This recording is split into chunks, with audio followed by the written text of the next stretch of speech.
Hello there, you're watching All 24 News World News Program, and up next are tonight's top stories. Dozens killed in intense Zionist airstrikes across Gaza, including a new massacre in Khan Yunis.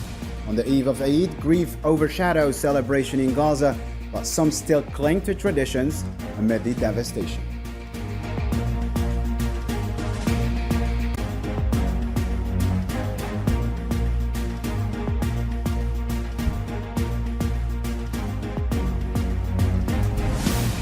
Also in our news, dozens killed in a Russian attack on Dnipro as Moscow strikes Ukrainian military targets in Kursk, and Zelensky urges a stronger Western response to Russian drone strikes.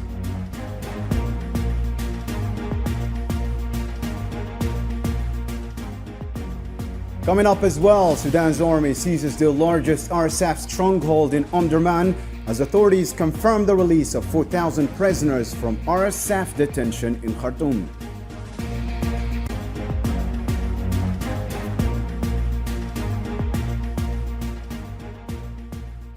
Welcome back to the details. First off, in our news tonight, at least 21 Palestinians were killed and others wounded in intense Zionist airstrikes across Gaza City and Beit Lahia. Medical sources at Al-Ma'madani Hospital confirmed that 21 bodies were brought in after strikes targeted homes in Gaza City. Meanwhile, Zionist forces blew up several residential buildings in Beit Lahia, leaving more casualties.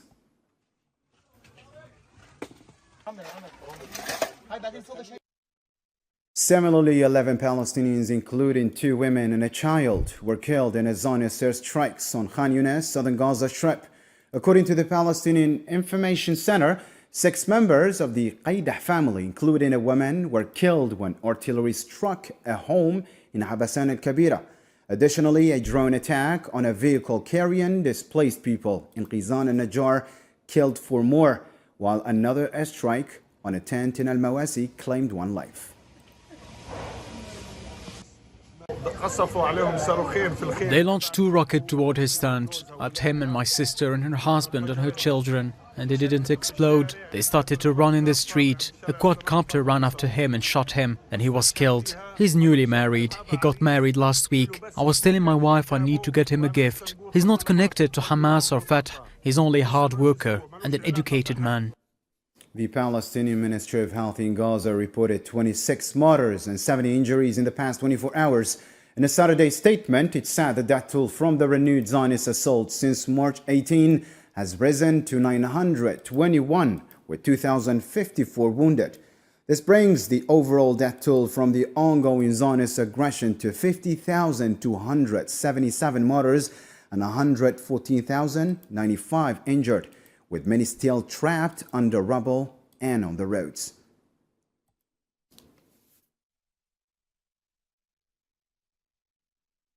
As the situation unfolds in the Strip, the UN High Commissioner for Human Rights has accused the Zionist occupation of breaching international law by forcibly displaced Palestinians in Gaza Strip. Spokesperson Tamim Al-Khitan stated on Friday that the occupation is failing to meet humanitarian law requirements, having issued 10 evacuation orders since March 18, without ensuring housing for those displaced.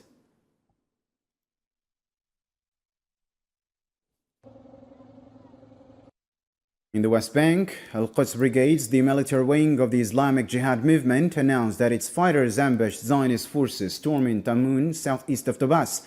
In a statement on Saturday, it confirmed that fighters engaged the occupation troops, reinforced their positions, and directly hit military reinforcements.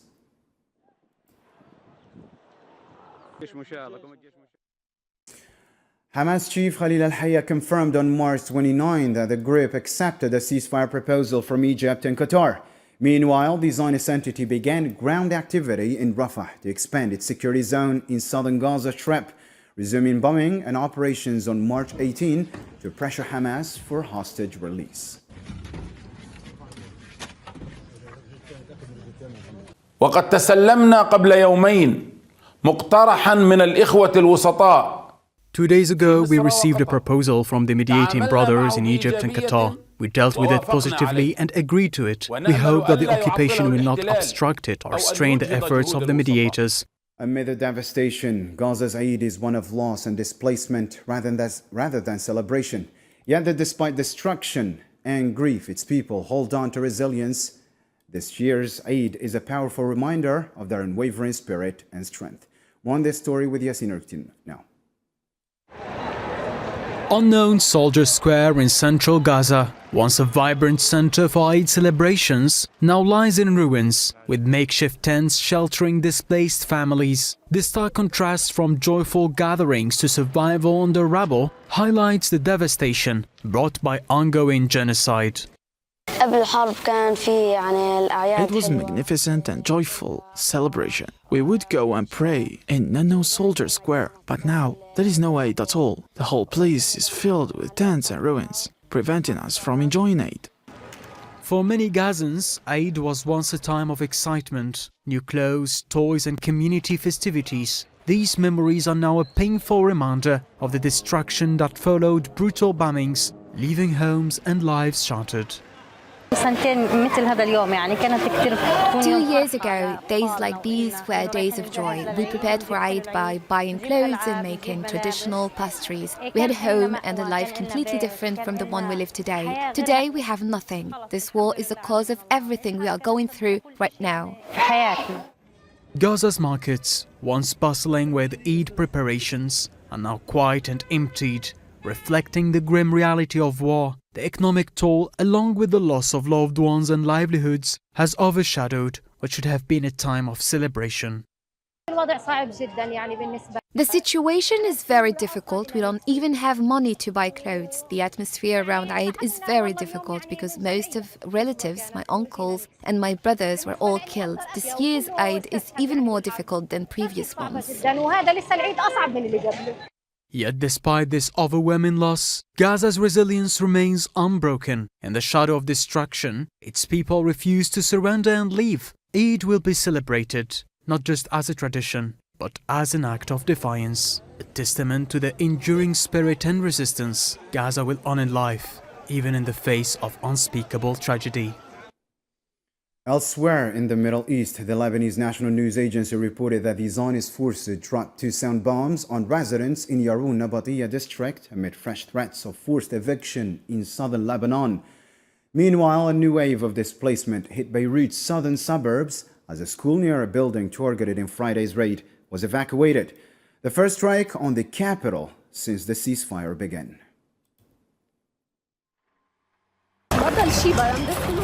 Nothing is left. The house is completely gone. All the furniture is destroyed. I had energy from the solar panels, but they've all fallen. Now I'm collecting my children's clothes from the street. Even though they've destroyed our homes, they cannot defeat our determination. It will never fade. We are proud people who love life. We do not sow death like they do. They are criminals who have no regard for humanity. Turning to Yemen now, Houthi-affiliated media reported that the U.S. carried out 72 airstrikes on the country in the past 24 hours, hitting Sana'a and multiple governorates.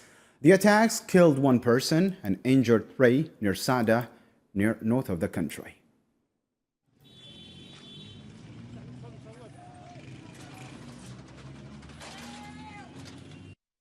Shifting focus to Morocco, the Moroccan security forces cracked down on a peaceful anti-normalization march in Meknes from Friday night to Saturday. Police and gendarmes used force to block the demonstration held in solidarity with Palestine, causing some protesters to faint.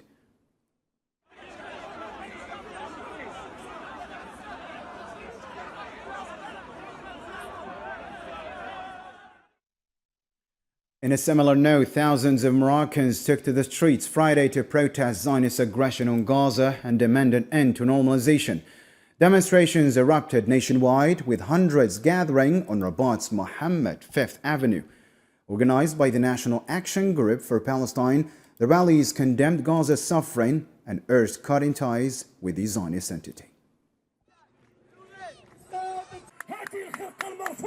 We reject this plan that today burns the children of Palestine, burns the Palestinian community, burns the elders of Palestine, burns hospitals of Palestine. And today, the International Quds Day, the day that makes us, as Moroccans, part of a billion-strong nation, part of the history of the Ummah. Meanwhile, Moroccan activists slammed the regime's ties with the Zionist entity as colonialist and exploitative. Politician and human rights activist Sayon Asadan said on Saturday that the Zionists are seizing Morocco's land and resources to supply the settlements. He also called for prosecuting Zionist soldiers of Moroccan origin visiting the kingdom if they are proven to have taken part in Palestinian killings.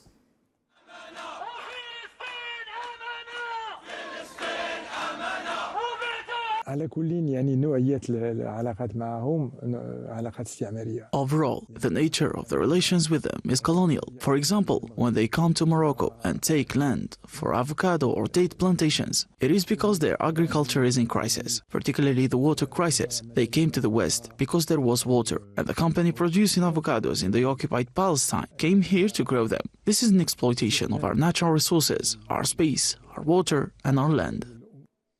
An international march protesting Sahrawi detentions in Morocco kicks off on Sunday, traveling through French and Spanish cities before reaching Morocco in May.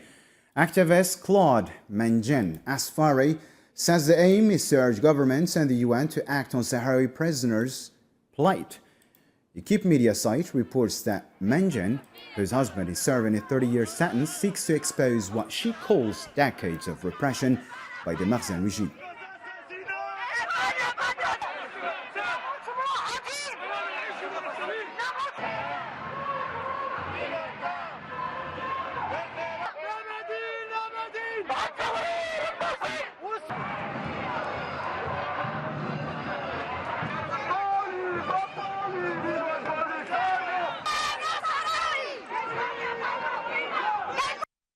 The Moroccan occupation wants to silence us, but every step in this march is a victory over oblivion. The world must hear the truth. Only international pressure can save the detainees and force Morocco to respect international law. In light of these desperate attempts to silence human rights activists, we believe that popular and media pressure may be the strongest way to save the detainees and force Morocco to respect international law. Shifting focus now to the war in Ukraine. 4 people were killed and 19 injured in a Russian drone attack on Ukraine's Dnipro region. The regional governor confirmed. Reuters reported that more than 20 drones targeted the city, with most intercepted. 3 of the wounded are in critical condition.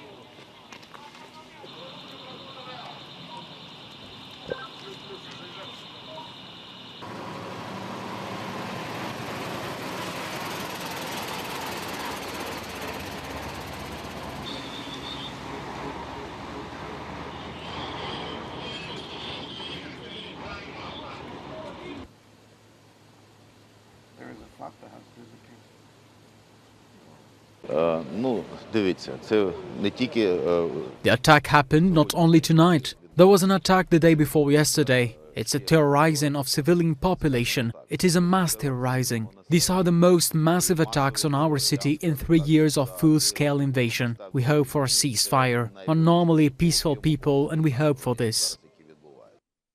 In a related story, the Russian Defense Ministry reported that its S-25 attack aircraft struck Kiev forces near Kursk Oblast, announcing that all targets were destroyed.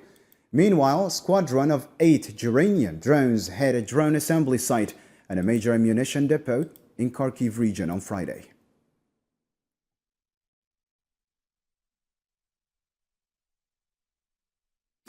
Russian Foreign Ministry spokeswoman Maria Zakharova accused London of directing Kiev's attack on the Soja gas station in Kursk. She said that British experts set the coordinates using French satellite data and carried out the launch. According to Zakharova, the station had been targeted before, but this latest strike nearly wiped it out.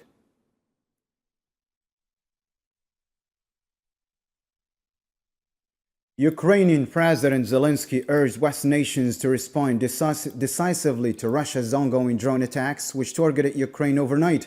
He stressed that these strikes, aimed at undermining diplomatic efforts, require a strong reaction, especially from the US and Europe.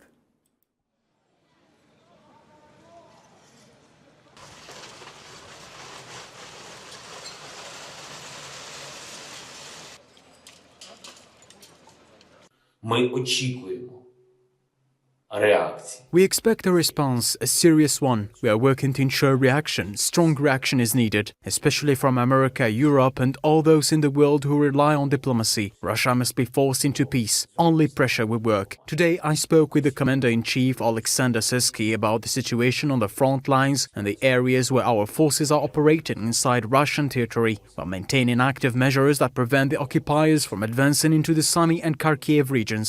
I thank all our units for their resilience, from Kursk to the southern directions. Moving on to the latest updates on Sudan. A Sudanese military source told local media that the army has seized the Libya market area, the largest rapid support forces stronghold in western Omdurman. This comes a day after the army launched what it called the battle to liberate Omdurman. In a separate statement, the military said it had recovered reconnaissance drones and advanced weapons left behind by the RSF fighters retreating from Khartoum.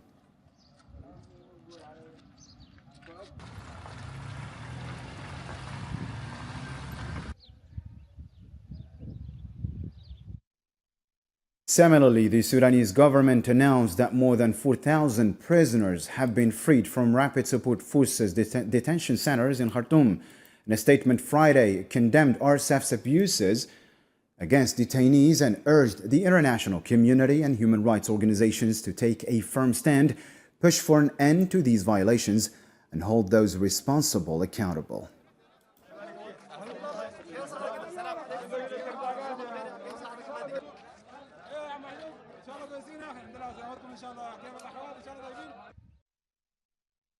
Still with Sudan-related news, the Sudanese army has taken control of a key market in Omdurman, marking a significant victory over the Rapid Support Forces.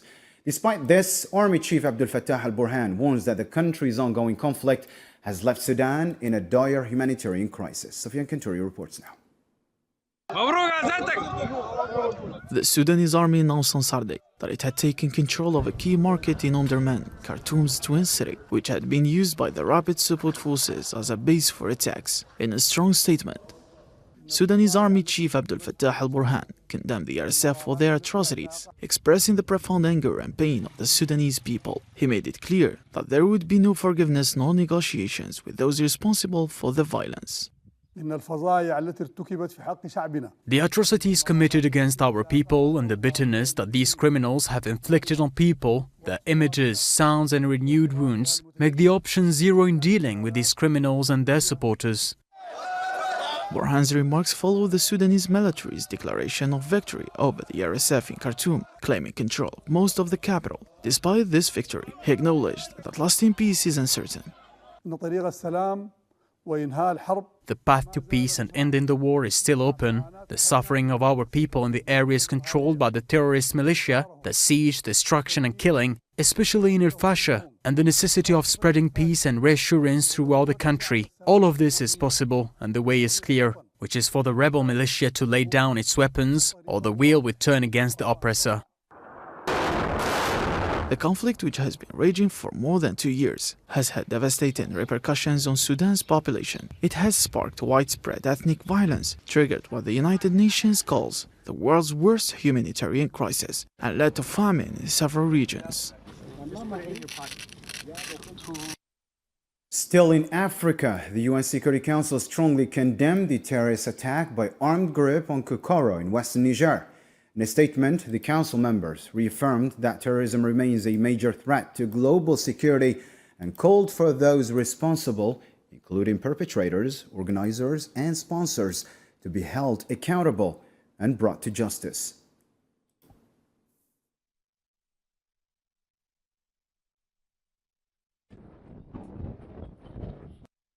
In other news, the death toll from Myanmar's powerful 7.7 magnitude earthquake has risen to 1,644, with 3,408 injured, according to the Military Council. In its latest update, the Council also reported that at least 139 people remain missing since the quake struck on Friday.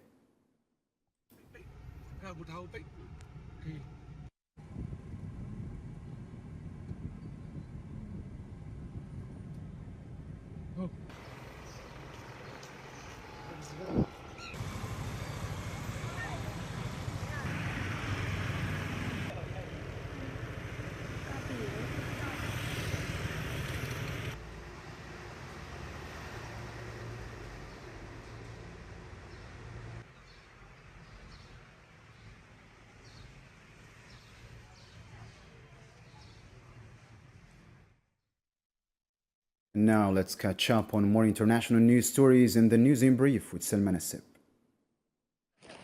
On Saturday, Somali security forces announced the elimination of 21 Shabab fighters during a military operation in the Middle Shabelle region, southern Somalia. The operation, which took place in the Ghalghab area, was carried out by the Somali Intelligence and Security Agency in cooperation with the armed forces. The targeted raid successfully neutralized the fighters who were members of the Shabab terrorist group.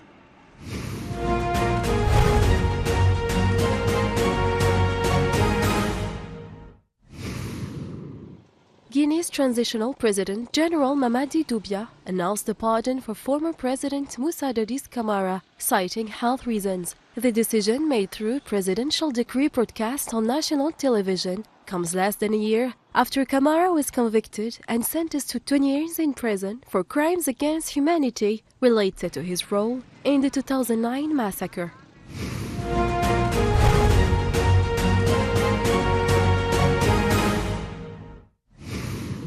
At least 11 people were killed in airstrikes carried out by Pakistani drones against the Taliban movement in Khyber Pakhtunkhwa on the border with Afghanistan. Security sources said the Pakistani army carried out 3 drone strikes from Friday night to Saturday, targeting hideouts of the Pakistani Taliban, which resulted in the deaths of 2 women and 3 children.